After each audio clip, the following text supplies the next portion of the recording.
Hi everyone. Well, at the moment it is Friday. I always forget to check the date ahead of time. January 27th. And we have been just outside of Point, Texas. And man, would I love to get a picture of myself in front of one of those signs. You know I would. We've been at Lake Twakani. I think that's how the locals say it. It looks like Tawakoni, but I think it's Twakani. Anyhow, haven't been here very long, haven't really gotten out and done anything, but I did go to the post office, and Tony there was unbelievably wonderful.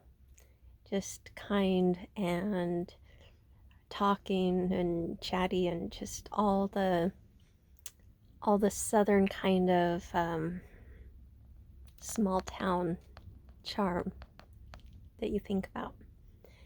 My eyes are wandering because I'm looking at some of the sites I want to show you, but let's start with what's out that window. It's a beautiful forest, and as far as I can tell, and I am not an expert on plant identification, I can tell you what to do with the plants, but not what they are. But I'm pretty sure I saw at least one angel oak out there, which means there's probably more than one oak, and I'm pretty sure there's some elms, and it looks like there's still autumn leaves all over the ground. There's still a few leaves still clinging to the trees. So even though it's very much winter here, it's like it just got frozen in autumn, and so I'm thrilled at that. All right, now let's take a look at what out this way. Let's try zooming in a little more. Yeah, trying to see through that screen is not so good, but take a look at how fast that water's moving. For a lake, I think that's pretty darn impressive.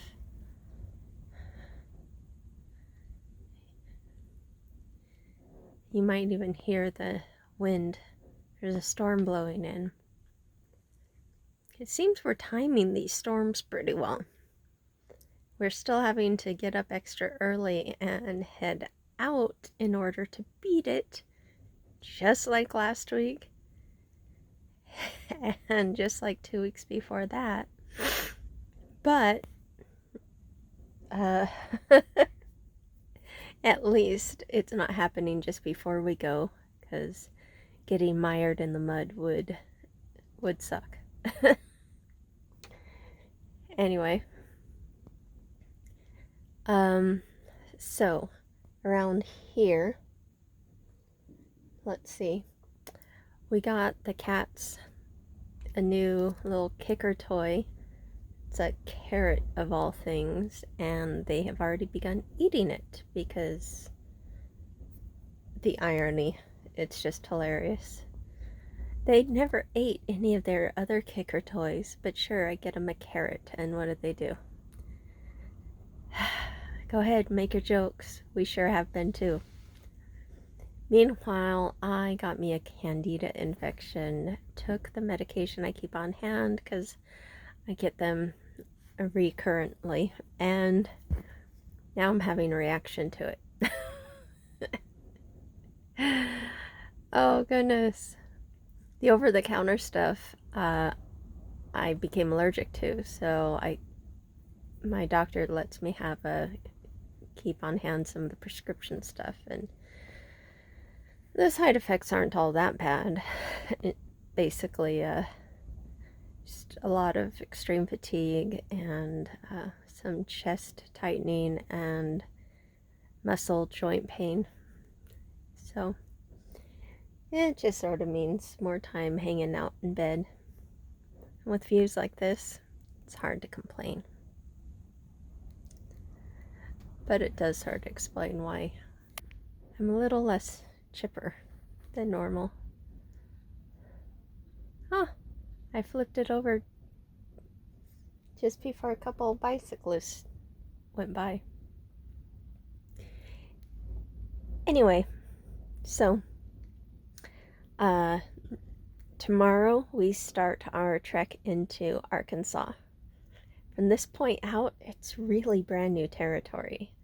And it's really exciting, a little intimidating. I spent yesterday looking up if there's any kind of odd laws I should know about, things tourists should be aware of, and no, not really. But did you know that Arkansas is land of diamonds? Tons of diamonds there. In fact, not just diamonds, but we're staying at a special campsite where you can actually dig up your own crystals. Some people have gone home with tons of stuff. You pay a daily fee and you get to take home whatever you dig up that day. And of course, the stuff we're going to get at that spot is going to be kind of low quality stuff. I don't care. I love the low quality stuff. Just because it's inexpensive doesn't mean it's not beautiful. So I'm really excited about that. It's going to be just a ball. And seriously, it's not something you think about. And I do have to mention, all that diamonds kind of makes me mad. Arkansas is something like the second or third poorest state in our country, and they're filled with diamond mines. That is morally disgusting to me. On a scientific note, though, thinking about how they and all these other crystals and gems and such are created, man, it's thrilling to think about. So, back in the same time period where all that coal was being formed, the area was a big swampy zone. Think alligator-like creatures and stuff. They weren't the same, but they looked a lot like them.